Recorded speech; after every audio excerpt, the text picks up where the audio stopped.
Hello. I've got a tag to catch up on. It's called Behind the Booktube Tag. And I was tagged by Bookworm Adventure Girl way back in September 2023. Maybe you're too young to know about that, but your parents might remember. So it's feeding back on what I think and feel about Booktube, being on Booktube.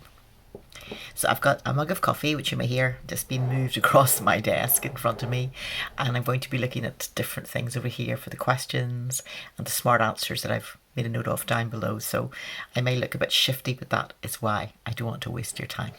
So maybe you could grab yourself a quick mug, something warm, and we'll try and chase the light.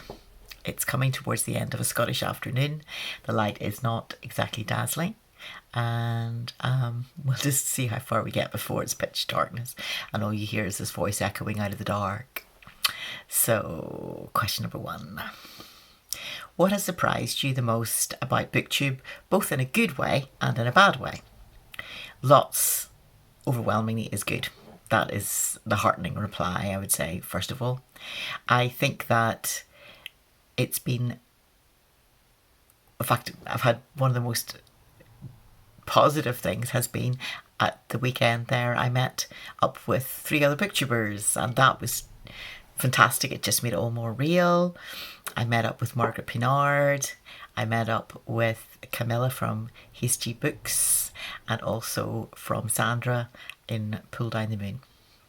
And we met in the biggest bookshop in Scotland, of course, which turned out to have 2 cafes. So one of us was on the lower level and the other 2 at that point were on the upper level. So yeah, not to be necessarily regarded as the best place to meet unless you're more specific, but it worked fine. It worked well, and we just really enjoyed each other's company. So my Booktube experience has got even better and better and better and better. I find it interesting to have views, the number of views. That's a good thing. Whenever you do a video, you throw it out into the world and you say, well, what's going to happen to it? And it gets views. Lovely. Then people post likes, thumbs up. That's even better. But when people come to the point of actually writing comments, I think that's where it becomes a real conversation, and that is just the best. So it's not only how many people have viewed videos as I've gone through, but it's also just the joy of like in a conversation. I think is sometimes it's like tennis, that you serve the ball over the net and you wait for it to come back. And with some people it doesn't really, and others it comes back with a bit of spin, and then that's fun. You're away to the races then at that point. The not so fantastic thing has been just YouTube itself. The fact that as a host it tends to interrupt all the time. And for example, I would go and look at a particular video and I would watch the video, then I'd want to see what the comments were, and I just scroll down a smidgen and there they all were. Then it began to be there were about 5. You'd watch the video, then there would be about 5 other recommended ones, and then you would get to the comments, and more and more and more. Today I counted and there are 20. So up at the top of the screen, looking at what you want to see, and then 20 videos about completely different things interrupt your eye until you can get to the bottom of the comments. So it is like YouTube is coming into a conversation with a crashing announcement of other things that it wants you to think about or be distracted by. I do not like that. I don't like the fact that there's becoming more and more and more between the original source video and then the comments that are below. It's getting distanced. Okay, just to say that. I think what's surprising is that I continue to be the silver unicorn of Booktube.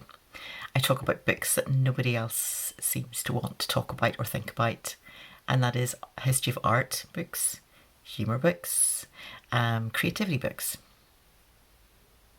And those are crickets. Having said that, as I went back today to look over the tags that I hadn't responded to, I did find comments occasionally from people saying that they found me pointing out things in art which they hadn't come across before. So maybe the idiosyncratic has a place as well.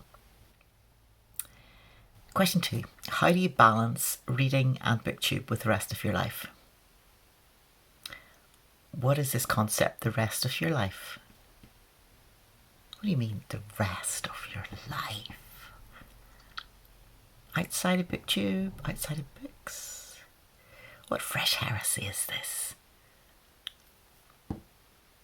I think booktube has to be something that's a hobby for you to enjoy it. And yeah, that's the balance. Sometimes I find people will say, oh, I've been away, I haven't made videos, and they become very apologetic and they start to explain all sorts of very deeply personal things. And at the end of the day, they've been away for maybe one video and nobody has missed. Nobody has missed. And that's the way I feel about myself. My own uploading has been quite patchy over the last couple of years as I've been doing some studying and so forth, and nobody's cried. It isn't good for my audience development, but it's not a key thing. Question 3.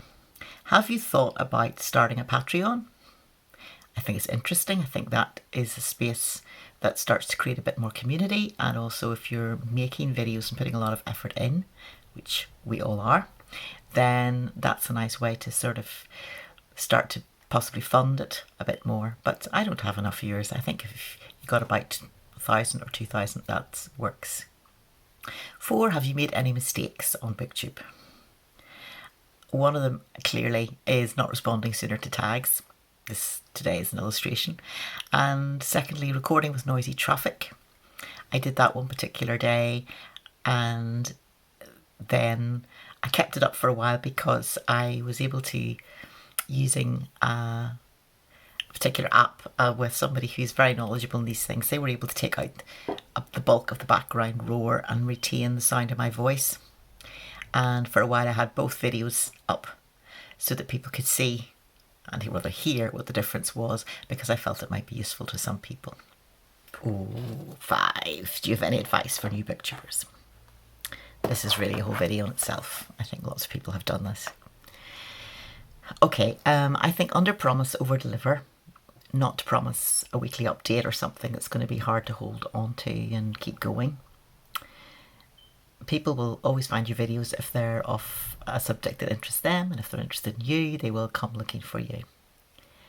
I think new booktubers, it's helpful to know that it's not going to be a paying gig. Some people at the start of the whole process of YouTube becoming a thing developed careers, paying careers in speaking to the public, and that became a day job. But it really, the market is now saturated, I think, and if you do it for the love of it, you can't go wrong. But if you do come into it expecting it to provide a life earnings for you to live off, I think that's extremely difficult, and it would take a lot of time to do that. I think when you're starting out, it's good to type in your favourite books and just see how many people are already talking about that, and how much variety comes from each person having different experience. Maybe somebody in New Zealand is talking about the same book in a completely different way from someone that grew up in the UK, somebody different in Spain, and just see what is actually out there. I think make a Booktube newbie tag. Some people don't do that, but believe it or not, that is where people look for new people. Those of us who've been making videos for a while tend to every now and then type in Booktube newbie tag, see who's new, see the people that we want to encourage and sit and recognise that they are going to be at home on Booktube. I think it's good to lurk and comment in other channels. Probably you're doing that already, but it means your name is familiar, so that when you make that Booktube newbie tag, people go, oh yes, I sort of know that person. And I think it's worth asking, what can you bring that's honestly fresh? If you're commenting on a popular book, what's the new thing that you're going to say? And are you going to be willing to say something that is definitely you and unique? I.e., maybe this book everybody else loves, I hate it, and here's why. Or have you got some new angle? I also think that Steve Donaghy has done a really good video about reviewing books. Now, it's actually geared up for people who are writing reviews, so it's quite detailed, but if you have that as a kind of way of approaching the whole subject, you won't go wrong. And numbers. Numbers are where we can easily get discouraged and feel like nobody's really listening to us. But I actually think about it from time to time. If I was to stand up on a soapbox in the street and say, I want to tell you all about this book, how many people are going to stop? Very, very, very few.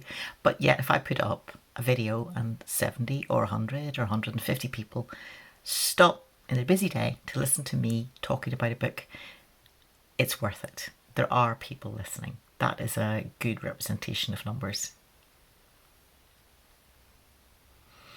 Next, we've got the lovely YouTube algorithm, to which I would say my opinion of it is that I don't have enough data, and I believe the feeling is mutual. 7A, how do you decide which videos to make? Well, several criteria. I love the books, I want to talk about them, or I'm tagged, or I have something to say, or no one else is talking about these books. And 7B, do you feel overwhelmed with video ideas? No. If something comes to me as an idea, I make it, or I make a note and I enjoy it. I'm not overwhelmed. Question 8, have you regretted posting a video? Well, the one that I've taken down, I've explained about the one that had the background noise on it. 9A, number of views and submissions, subscribers, does it matter to you? Yeah, it does. It does, but point B is saying that it's a measurement of success, and that I think is the truth. It's a measurement of success. It's not the only one. It doesn't even have to be the most important one. Again, going back to what I said earlier, comment equals conversation. And also if you look at time viewed, that's quite salutary, because most videos are not watched anywhere near the full length at all. And so if anybody is starting to get to feel they have lots and lots of, feel a bit pride, that will quickly cut you down to size. Number 10, am I disappointed by my channel growth?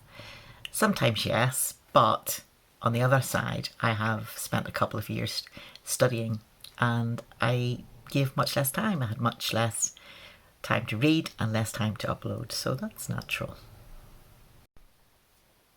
Question 11, have you ever thought of quitting? Fleetingly. I've maybe held back for a few weeks and sometimes felt it's a lot of effort for very few people watching, because some things that I'm interested in, other people obviously are not, and they get less views. But I enjoy the creativity, I enjoy the expressiveness, I enjoy the reading, and possibly the excuse to buy books. Question 12A, what are your most touching comments? And B, what are your most negative comments? I think any comment is amazing, that somebody took the time out of their busy day to write something personal. And lots of them are touching, and anything that says, I hadn't heard of that book, or I laughed, or you made me think, those are all wonderful. I'm not going to single one out. 13. In regards to Booktube, where do you see yourself in 5 years? It very much depends on YouTube. What level of advertising is being pushed into, however many intrusions are put on the videos. I don't want to be making videos and finding that people are having to sit through 3 videos of promotional items and having their data at risk just to see me talking about a book. I think that's the time to go looking for other platforms. Also, if they continue to add more videos underneath the Prime video, that's another non-acceptable thing. I think 20 is already too much. I don't want it getting between the person making the video and the person who's listening. I think it's social media platforms sometimes can become extremely intrusive and noisy, and like somebody always butting in and said, oh, but look at this, look at that, da-da, da-da, da-da. And in a human conversation, person to person, that is unbearable and intrusive. So I hope that doesn't happen. For now, let's continue this conversation.